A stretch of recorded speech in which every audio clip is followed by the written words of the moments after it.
J'ai toujours adoré les films de zombies.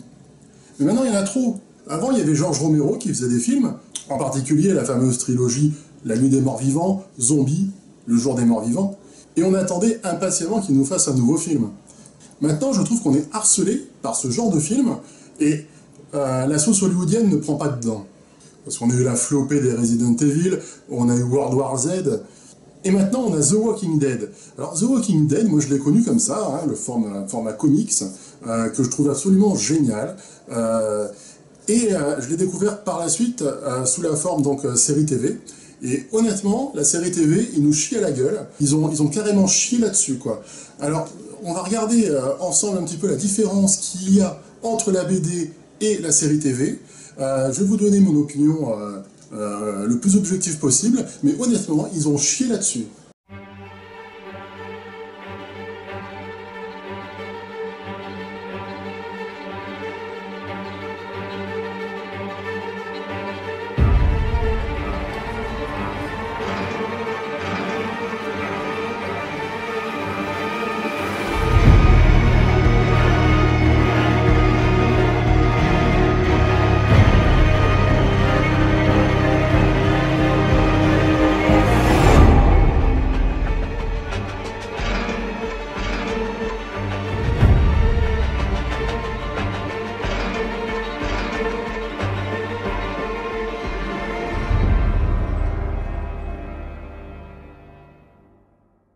Le film de zombies, ce genre cinématographique-là, c'est vraiment le genre de film d'ambiance. C'est-à-dire, on va regarder ce film pour avoir peur, voilà, avec des monstres qui vont surgir à droite à gauche, des morts vivants, qui n'ont plus d'âme. Et c'est vraiment dans l'ambiance qu'on va essayer de plonger. Yeah, stay it. You know, they're different things. I mean, vampires are predatory, aren't they? And zombies are more atmosphere, more, when you say it, it's kind of a different thing.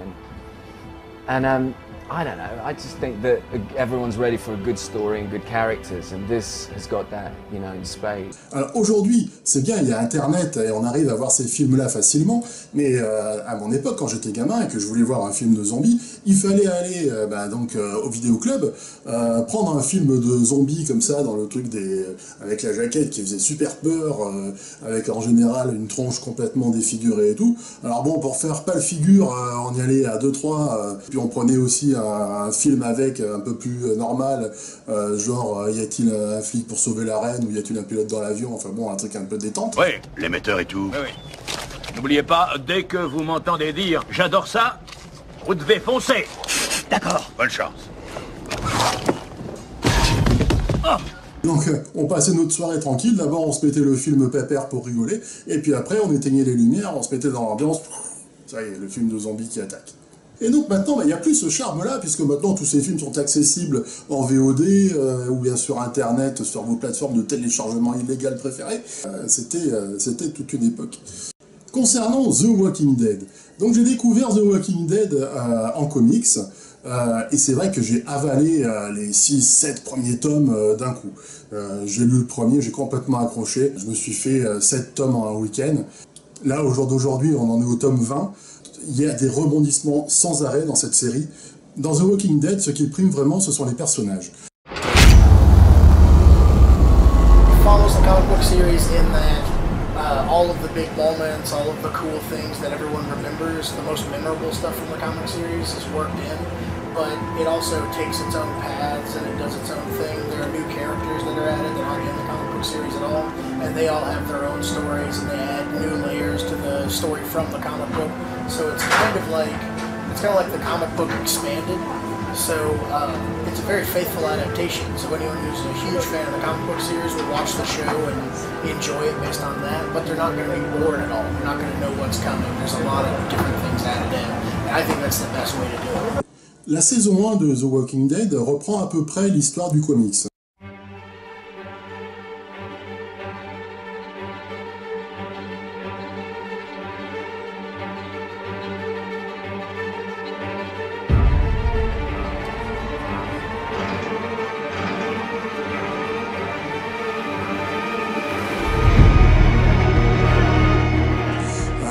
Avec donc donc le réveil de Rick à l'hôpital, avec l'histoire donc amoureuse qu'il y a eu du coup entre Shane et la femme de Rick pendant qu'il était dans le coma. La première saison respecte complètement le comics, sauf que cette saison ne fait que 6 épisodes, et le 6e épisode s'écarte d'un coup de l'histoire, puisque ça se passe dans un CEC qu'on ne voit pas du tout dans le comics.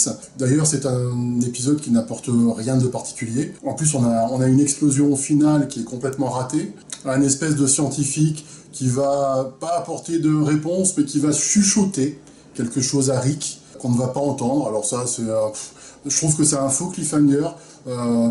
Qu'est-ce qu'il lui a dit? Et alors ce qu'il lui a dit, il va falloir attendre 10 épisodes à la fin de la saison 2 pour le savoir. Un grand regret avec cette première saison, c'est qu'elle est beaucoup trop courte et on n'a pas le temps de développer les personnages. Et comme il y a beaucoup de personnages, c'est vrai qu'on a tendance à les survoler. Autant les comics vont 100 à l'heure, autant la série va s'éterniser dans la relation Shane, Rick et Laurie, avec Shane qui est tué par Rick à la fin de la saison 2, tandis que dans le comics, c'est Carl qui décide de tuer Shane à la fin du premier tome. On efface ainsi tout le côté psychologique qu'il va y avoir dans la relation père-fils. La saison 2 est beaucoup plus longue, par contre elle va s'attarder chez Herschel, dans la grange de Herschel, où il y a des zombies donc, qui sont planqués dans la grange. Quand j'ai regardé cette saison, c'est sûr que je m'attendais donc à cette chute, à savoir qu'il y avait des zombies dans la grange, et c'était en fait la seule surprise qu'il y avait dans la saison. Donc c'était un petit peu poussif d'attendre ça, et c'est vrai que pour tous les lecteurs de The Walking Dead, voir la série, il y avait pas de surprise. Après, c'est vrai que au niveau des personnages, ils ont davantage poussé la recherche. Ça, c'était intéressant, notamment pour le personnage de Shane, qui, dans cette saison, est très très intéressant. Mais honnêtement, attendre 13 épisodes pour que Rick tue Shane, honnêtement, ça a été super long. Et là, on s'attarde. Et en fait, c'est vraiment dommage, parce que la série, au lieu de s'impacter sur les personnages, elle va s'impacter sur les décors. La saison 1 tournait autour de ces quelques véhicules qui se suivaient, qui essayaient de s'échapper, de sortir de la ville. La saison 2, ça se passe sur la grange de Herschel. Voilà. La saison 3, ça va être la prison.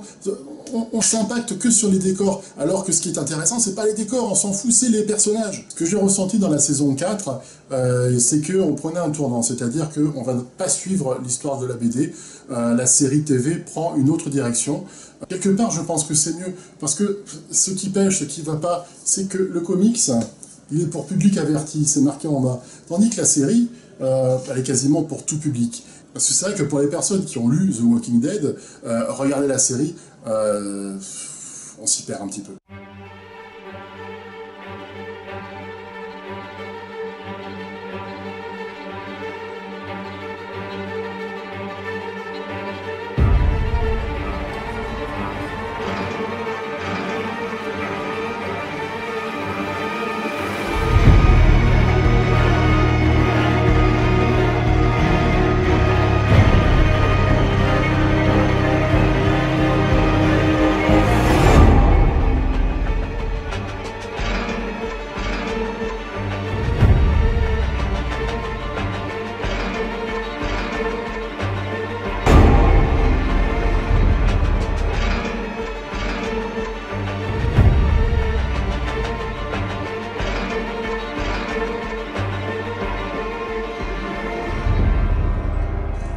The Walking Dead, en version comics, c'est vraiment exceptionnel et je vous conseille vraiment de vous jeter dessus. Si vous aimez la série, vous serez vraiment pas déçus parce que vous allez repartir sur une histoire qui sera beaucoup plus fouillée que la série télé, avec des personnages qui vont vraiment vous prendre aux tripes. Ce qui est fabuleux dans The Walking Dead, c'est qu'on part d'un genre cinématographique qui est le film de zombies. Et là, le zombie n'est qu'un prétexte. Ça l'était déjà énormément dans les films de Romero, puisqu'il faisait vraiment toute une critique sociale. Rappelez-vous que le héros de La Nuit des Morts Vivants est un Afro-Américain. Et donc ce genre cinématographique du zombie qui est récupéré ici dans The Walking Dead. Et en fait, The Walking Dead, les morts vivants ne sont pas du tout ceux qu'on croit à la base.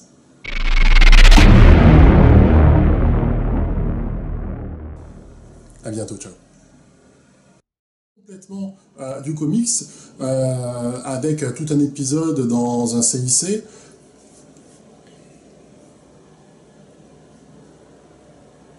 Pas un CIC, c'est la banque ça. Bonjour, je vais pour faire un retrait.